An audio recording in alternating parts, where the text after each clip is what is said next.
दोस्तों, अगर आप सच्ची और दिलचस्प कहानियाँ सुनना पसंद करते हैं तो मेरे चैनल को सब्सक्राइब ज़रूर करें और बेल आइकन को दबाएं ताकि अगली वीडियो सबसे पहले आप तक पहुंच सके। आज मैं अपनी नर्सिंग दोस्त आयशा की सच्ची कहानी सुनाने जा रही हूं कि किस तरह नर्सिंग क्लास के दौरान डॉक्टर बिलाल को इससे शदीद जज्बाती लगाव हो गया और आहिस्ता आहिस्ता दोनों के दरमियान एक खूबसूरत दोस्ती और रिश्ता कायम हो गया। आयशा का हुस्न इतना दिलकश और खूबसूरत था कि क्लास में कोई भी लड़का या लड़की इसे देखे बगैर नहीं रह सकता था। इसका चेहरा, इसका अंदाज और इसकी मुस्कुराहट सब कुछ बहुत प्यारा था। नर्सिंग का एक माह का इंटेंसिव कोर्स चल रहा था जिसमें हम सब लड़कियां हिस्सा ले रही थीं। डॉक्टर बिलाल हमारी क्लास लेते थे, जो एक जिम्मेदार, समझदार और खूबसूरत शख्सियत के मालिक थे। क्लास शुरू होने पर डॉक्टर बिलाल ने आयशा को अपने करीब वाली सीट पर बैठने को कहा क्योंकि वहाँ जगह खाली थी और आयशा आगे जाकर बैठ गई। इस वक्त आयशा को कुछ अजीब सा लगा क्योंकि वो आमतौर पर पीछे बैठती थी। क्लास के दौरान डॉक्टर बिलाल की नज़र बार बार आयशा की तरफ जाती रही और वो उससे नर्म और खुसूसी अंदाज में बात करते रहे। टेबल की आड़ में होने वाली छोटी छोटी बातों और इशारों से आयशा समझ गई कि डॉक्टर बिलाल उसकी तरफ मुतवज्जा हैं। इसने भी उनकी बातों का मुसब्बत और नर्म जवाब दिया। क्लास ख़त्म होने के वक्त डॉक्टर बिलाल ने आयशा की तरफ एक छोटा सा कागज़ बढ़ाया जिस पर लिखा था कि मैं आपसे दोस्ती करना चाहता हूँ। आयशा बहुत हैरान रह गई, लेकिन उसने सोच समझ कर हाँ कह दिया और पूछा कि उसके लिए उसे क्या करना होगा। डॉक्टर बिलाल ने बताया कि अगर आयशा उनकी बात मान ले तो वो इसकी नर्सिंग जॉब में पूरी मदद कर सकते हैं क्योंकि वो अस्पताल में अच्छी पोजीशन पर थे और इनकी सिफारिश से जॉब मिल जाना आसान था। आयशा को जॉब की बहुत ज़रूरत थी, इसलिए वो सोचने लगी। रात के 8 बजे आयशा ने डॉक्टर बिलाल को कॉल करके बता दिया कि वो तैयार है और इनसे अच्छी दोस्ती करना चाहती है। डॉक्टर बिलाल शादीशुदा नहीं थे और शहर में अकेले किराए के घर में रहते थे। उन्होंने आयशा को आराम से रहने की जगह भी पेश कर दी। क्लास खत्म होने के बाद आयशा डॉक्टर बिलाल की गाड़ी में बैठकर उनके घर चली गई। वहां पहुंचकर दोनों ने मिलकर खाना खाया, बातचीत की और थोड़ी देर आराम किया। आयशा को लग रहा था जैसे वो काफ़ी अरसे से एक दूसरे को जानते हैं। इस रात दोनों ने एक साथ मूवी देखी और एक दूसरे के करीब आते गए।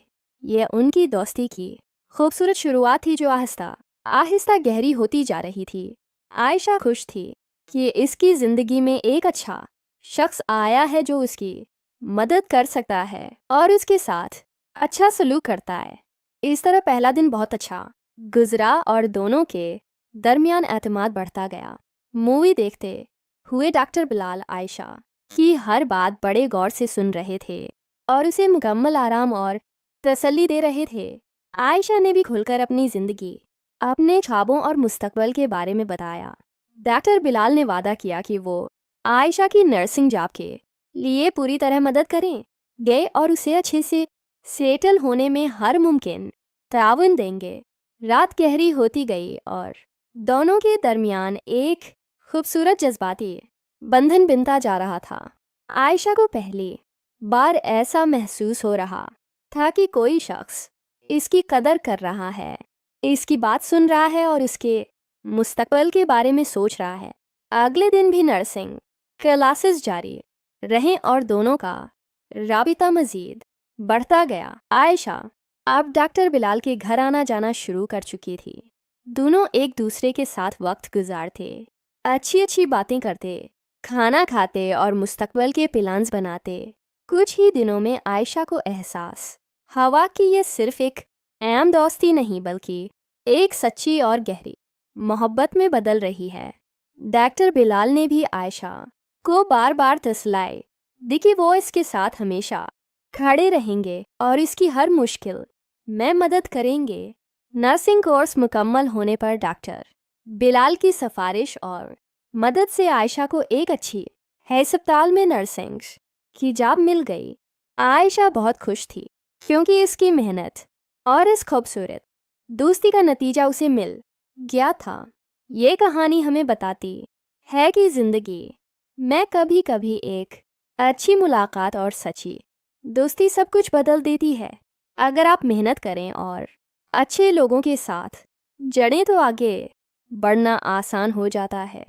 आयशा और डॉक्टर बिलाल की ये कहानी बहुत से लोगों के लिए एक मिसाल बन सकती है कि जज्बाती लगाव, एतमाद और एक दूसरे की मदद से कितना कुछ हासिल किया जा सकता है।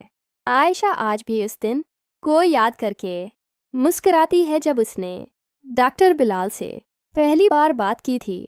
इस कहानी से हमें ये सबक मिलता है कि ज़िंदगी में सब्र, एतमाद और अच्छे फैसले करने से बेहतरीन नताइज निकलते हैं।